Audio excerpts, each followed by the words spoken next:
Today we're going to be working on my Audi A3. This is a 1.8 TFSI EA888, and the inevitable thing has happened. My water pump has started to leak.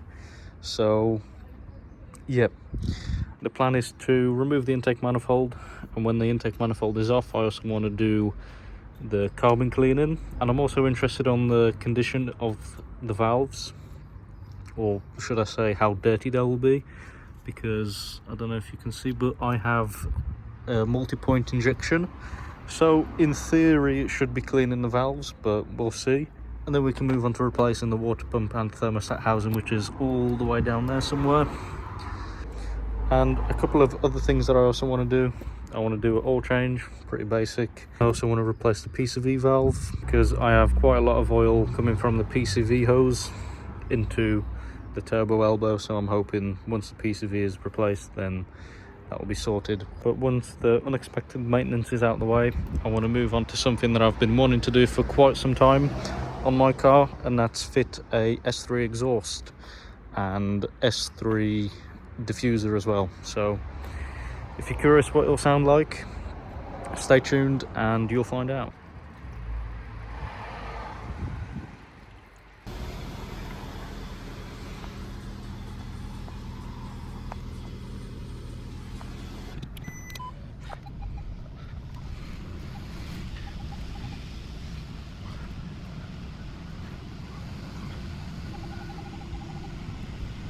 Perfect.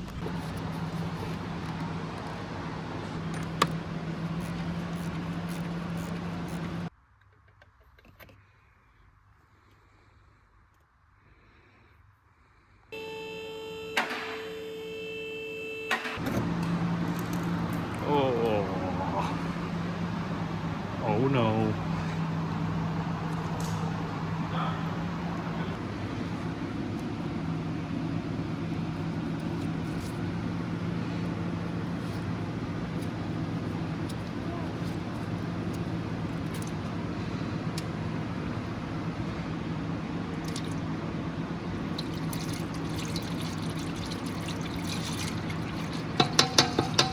So whilst the engine oil is draining out, I want to have a quick look, because when I bought the car about a year ago, I took all the covers off, I cleaned everything with the power wash, and I applied some undercover body protection wax. And a year later, and I think it's looking pretty good still. There's not really any rust anywhere, so I'm happy about that. Still looks pretty fresh. The only thing that's taken a bit of a hit is the rear diff. All the aluminium has started to oxidize and it doesn't look as good as what it used to.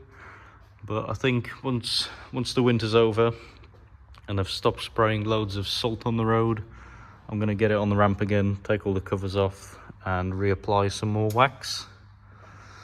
And I've been looking at this oil leak, and I believe that it's coming from the cam cradle that's on top of the engine that holds the camshafts.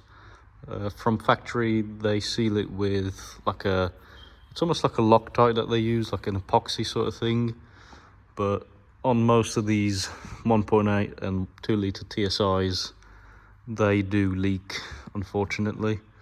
So I think I will have to address that sooner than later. So I will be simply just cleaning it off, and I'll come back to it in a month when I have some more motivation to work on it. But let's send it down and we can assess the situation from up top. So whilst the engine oil is draining out, we can have a look at all the new parts that we're going to be fitting. So we have a new PCV valve, a genuine one. Part number is that. I also have my original turbo elbow, and I'm putting this back on instead of the high flow one that I bought from eBay, because this intake elbow is small, but it's designed to be that way because it has this bump for the PCV pipe, and this is a very crucial part to the PCV system, because that little bump inside there creates some sort of Venturi effect, and it's way over my head, but if you want to have a look at there's some good videos on YouTube explaining why the aftermarket bigger elbows are no good. Over here I have a new battery, genuine again, because it has this magical code that you need to put into the BCM so that the alternator doesn't overcharge the battery. I have a new oil filter, genuine. I have a new union piece. This is for the water pump or thermostat housing. I have a new water pump belt, genuine again. I also have a new intake gasket, genuine again. That's the part number if anyone wants it. And inside this box, I believe, is the new water pump. Yes, water pump. So this is the new water pump. It's made in Italy, and it's made by Celery, or whatever that says. Inside of this bigger box, I believe, so this is a thermostat housing. I decided to buy everything genuine because I don't really want to do the job twice, because it is a bit of a long job. It's not a nice one because there isn't a lot of space. And the genuine water pump and thermostat housing together is around £420, which is quite expensive in my opinion, considering for example on Autodoc you can buy a water pump, a thermostat housing, the union piece and the belt all in one kit for around £230.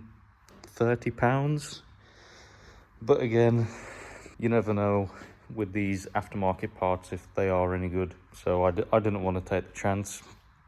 So I did spend quite a bit of money, but I think it will be worth it just to have that peace of mind that once it's back together it won't be leaking. And over here we have my new S3 lookalike diffuser.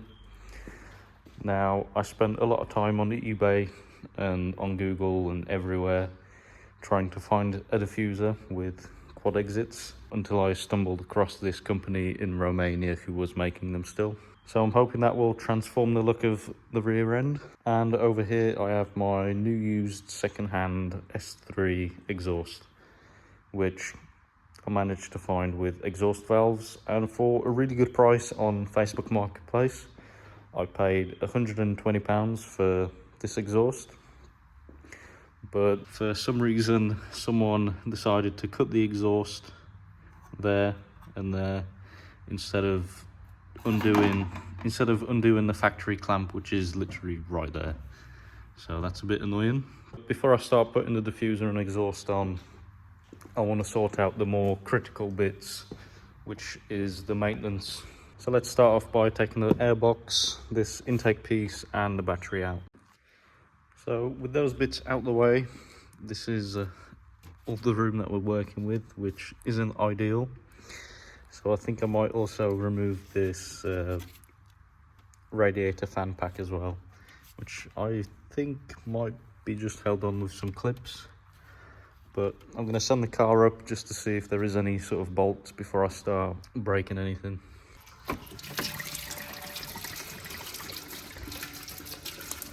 Oh boy, oh boy, easy tiger.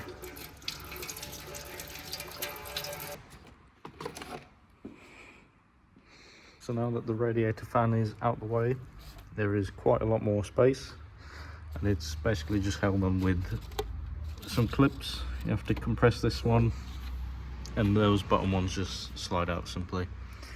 But now I'm going to start taking the manifold off so we can get down to that water pump.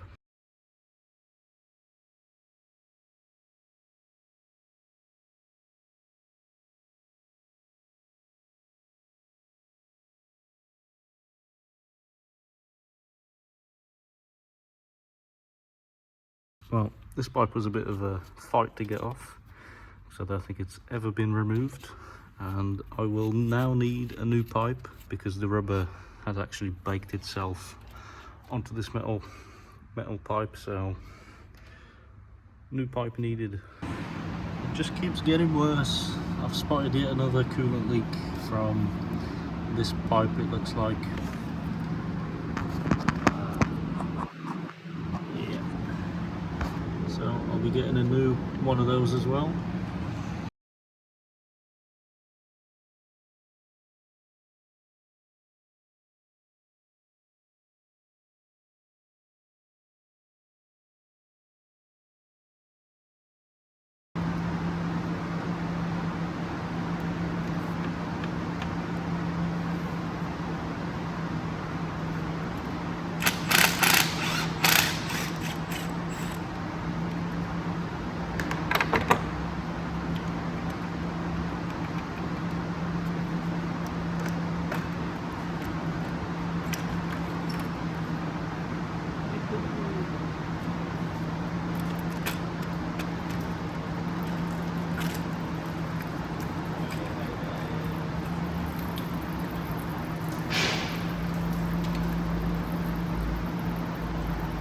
I've got everything stripped down, water pumps off, intake manifold is also off.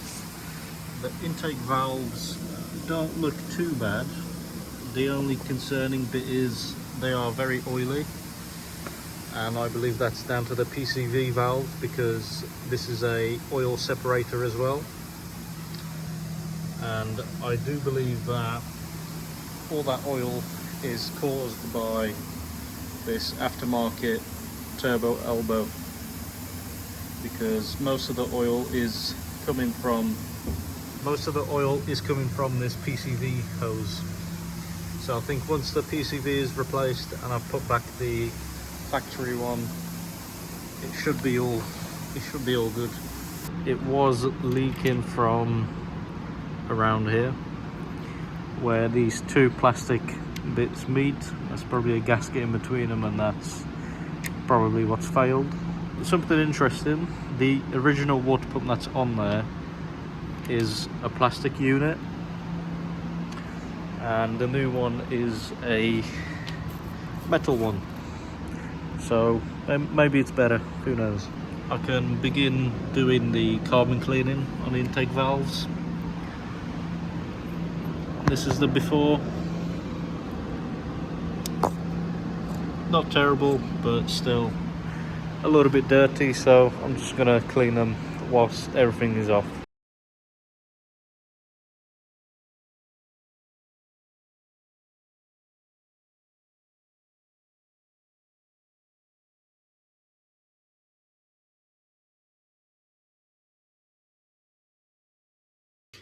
A quick side-by-side comparison. Yeah, they look a lot better. So now I've got to turn the engine over with the crank down there until these intake valves are shut, and then I can proceed cleaning these valves, and then we can move on to finally assembling.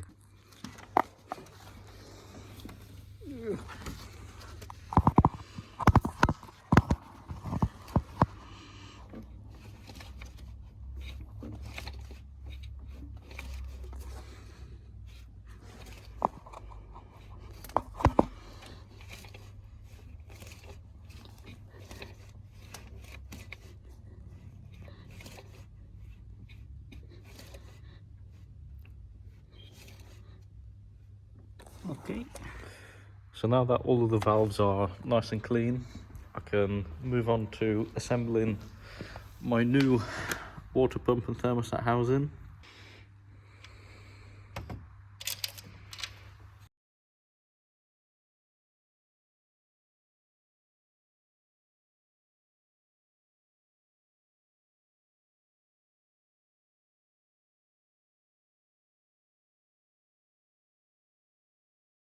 So there it is, the water pump, thermostat housing and new belt is on.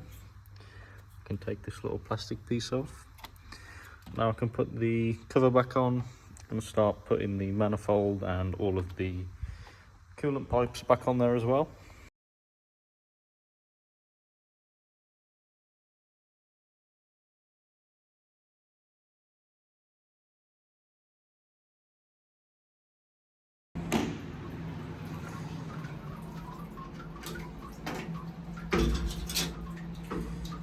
nice and clean. Very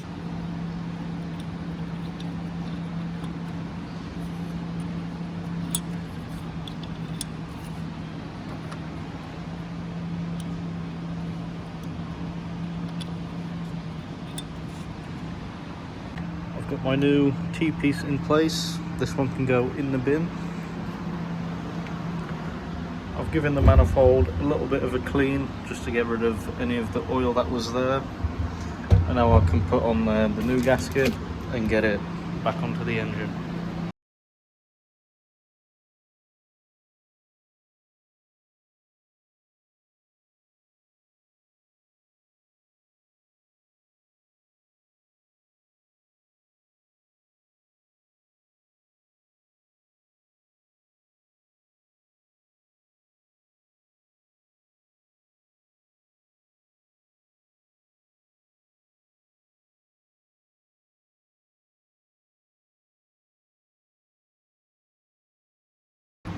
So everything is back together now. All the pipes, all the connectors are in the place where they should be. Still got to change the PCV valve. I want to put back the factory turbo elbow, put the new battery in there, and then we can go for a first startup.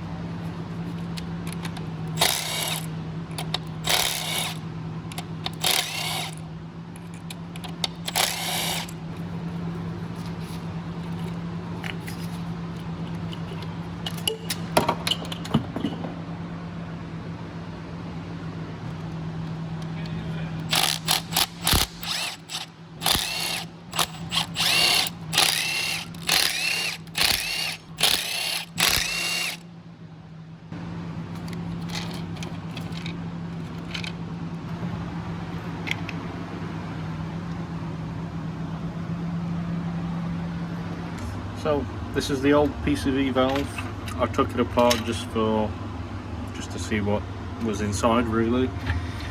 But the diaphragm isn't broken, so that looks okay.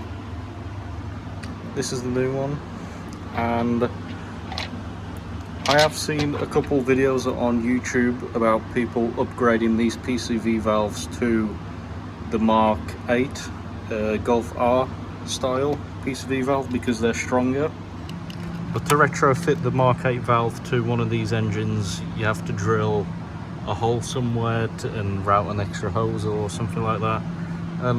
I didn't want to bother messing around with anything, so I'm just going to revert back to the factory turbo elbow, new PCV valve, and everything should be okay.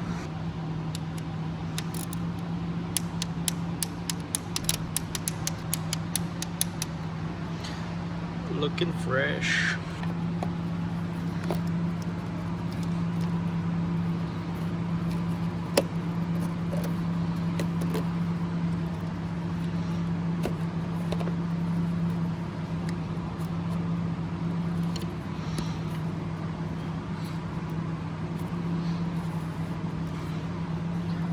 T13.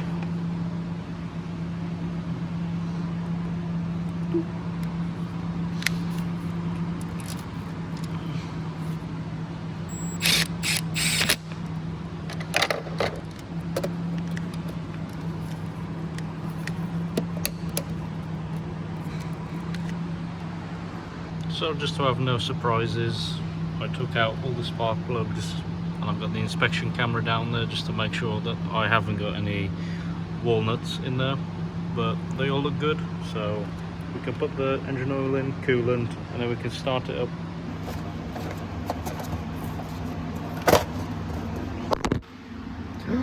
It's a man.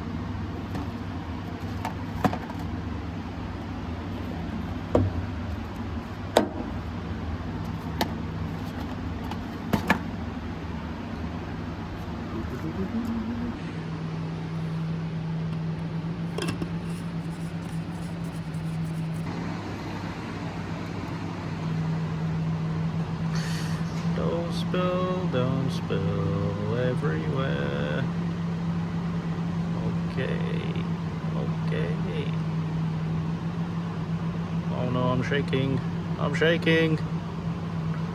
Okay, I think we're safe.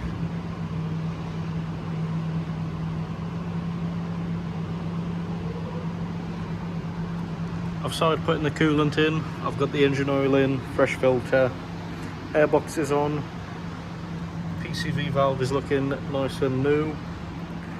The water pump, I don't see any coolant leaks just yet, so that's really good.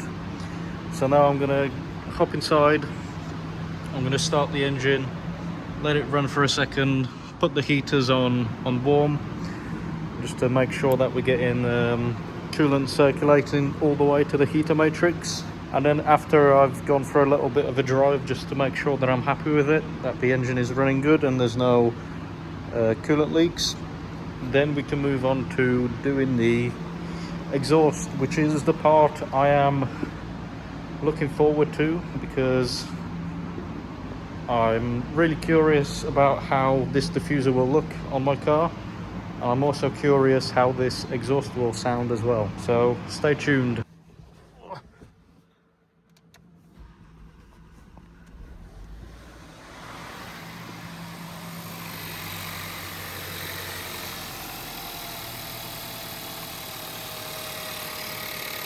Oh, that was a quick startup. We have a little bit of a fuel leak. We have a little bit of a fuel leak. So, airbox back out so I can tighten that. No more fuel leak. Very good. So, to remove the rear diffuser, I just see 2 bolts and loads and loads of clips. So we'll see how that goes.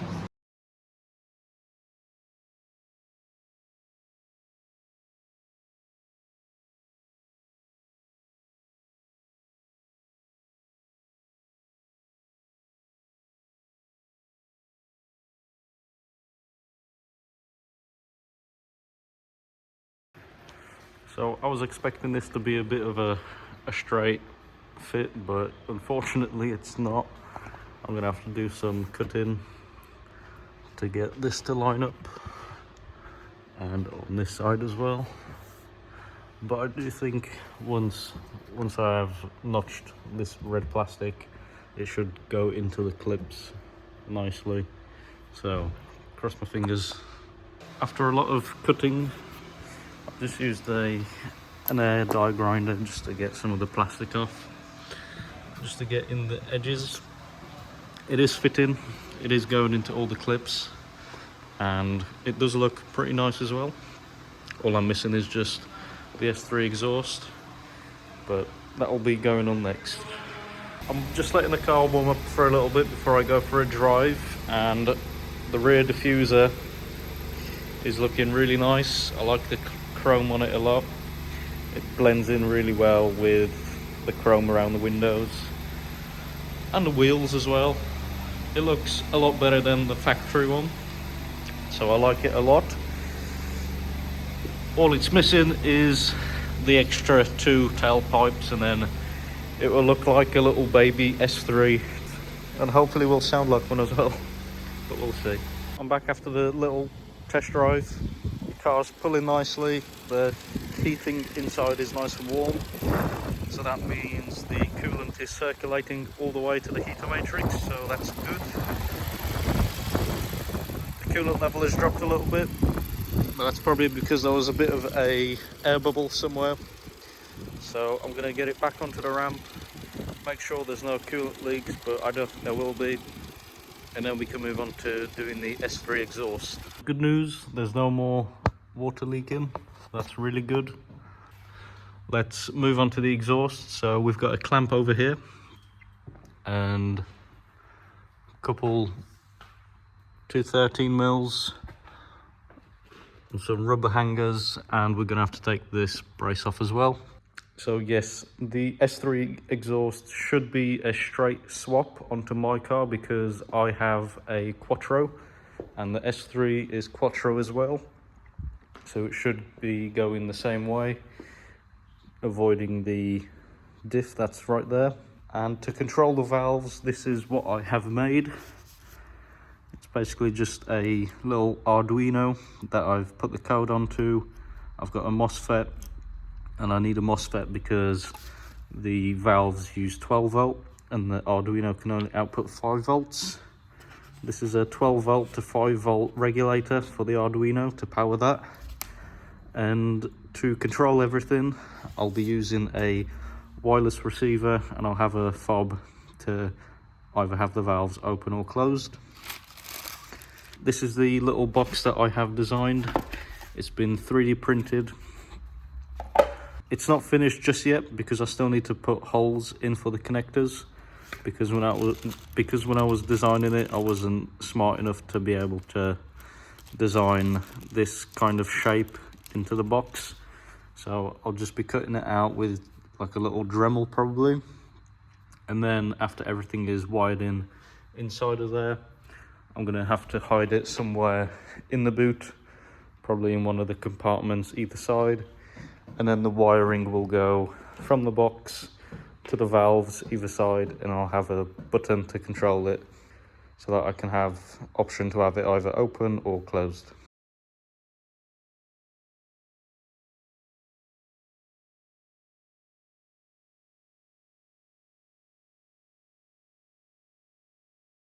Everything was going to plan.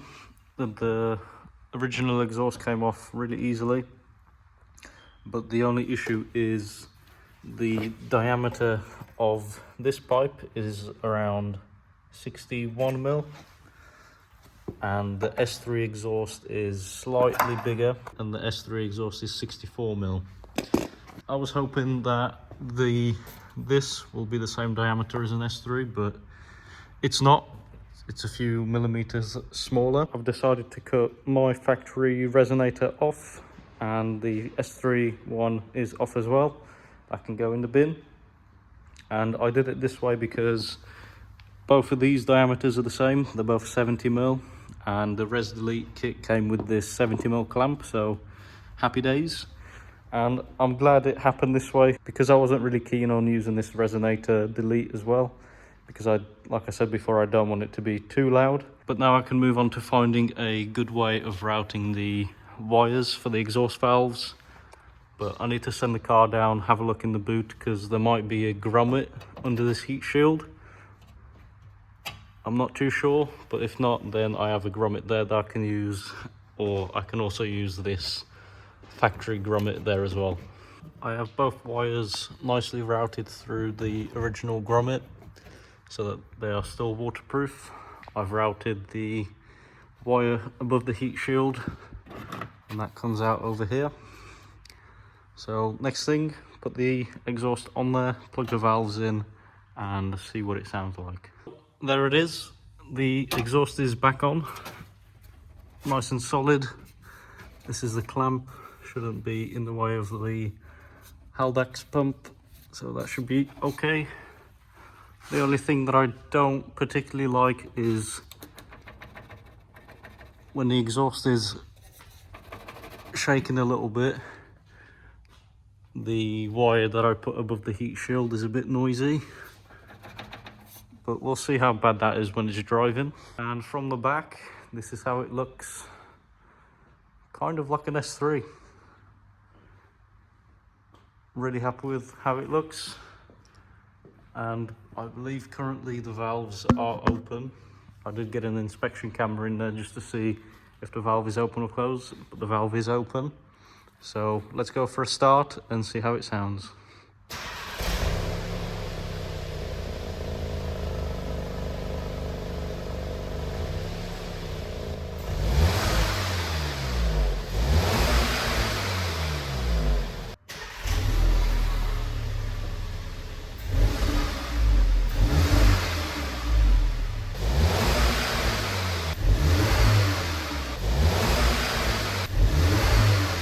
So just stationary revving it, it doesn't really sound much different, even though the valves are open currently.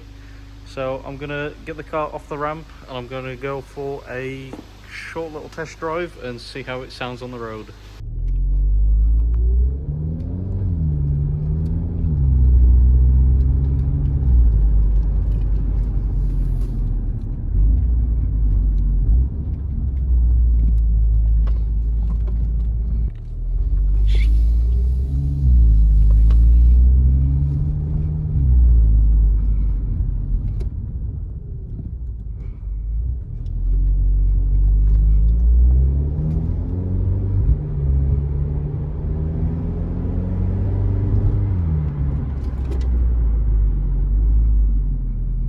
does sound a lot better, and most importantly it looks a lot better as well. It doesn't just look like a normal boring A3 anymore, and it also doesn't sound like a boring A3 anymore. It does have that deeper grumble that I was going for, but all it's missing is the infamous DSG farts.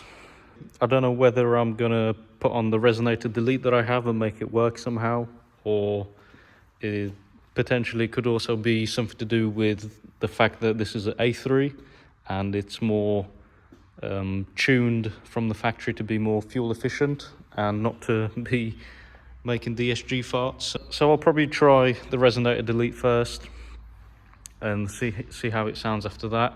And if that doesn't achieve the sound that I'm going for, then I will probably end up going for a stage 1 remap. But I do want to avoid getting any sort of remap because I want to avoid having any sort of reliability issues. But the next thing that I need to do is sort out this mess that is in my boot currently. So I need to wire in my controller, even though it's not really necessary. So I probably just wasted loads and loads of time designing one, but maybe once I fit the resonator delete at another point in time, then maybe then it will be needed. But yeah, the main jobs are done. The PCV valve is good, the water pump is good, it's not leaking, and I managed to clean the intake valves as well. If anyone is attempting to change their water pump, I'd say go ahead and do it. It's not that difficult. All you got to really do is take the manifold off, which isn't a lot of work. The only thing to be careful about is that fuel pipe, because I did have a fuel leak.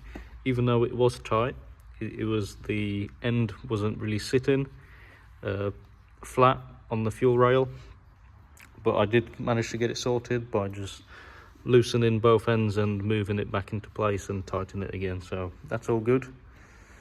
And if you are doing this yourself, I definitely recommend taking the fans out.